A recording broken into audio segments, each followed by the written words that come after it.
Sa panahon na karamihan ng bansa nangangarap palang mag-upgrade ng fighter jets, may isang European Air Force na quietly nagpapalakas at nagpaparami ng kanilang fleet. Oo, Hungary na naman, at malapit na nilang makumplito ang dagdag nilang mga eroplano. Kung gusto nyong malaman bakit big deal ang expansion na ito at ano ang ibig sabihin nito sa European skies, stay right here dahil solid ang kwento. Hungary's 4 additional Gripen C fighters are now nearing completion. Konting hinga na lang at ihahatid na sila sa Hungarian Air Force. Kapag dumating ang apat na ito, magkakaroon na sila ng total na 18 Gripen C units operating under their flag. Hindi na small player yan pagdating sa air policing at quick reaction mission sa Europe.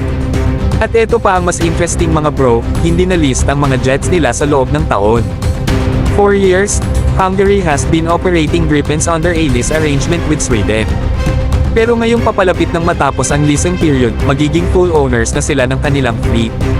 Ibig sabihin mas malaya silang gamitin, i-modify, at i-deploy ang mga jets ayon sa pangangailangan nila at ng NATO. Kung titingnan natin ang papel ng Hungary sa region, mahalaga ang fighters nila. Naka-duty sila sa NATO Air Policing, ibig sabihin sila ang first responders kung may lumipad na hindi kilala o nagpakitang agresibong aircraft sa shared European airspace.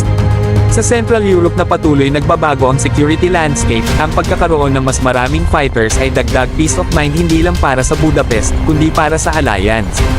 Ang Gripen mismo ay perfect fit sa mga bansang tulad ng Hungary, low maintenance, high capability, at kayang lumaban sa modern electronic warfare. Sana all mga bro, Pilipinas naman sa susunod.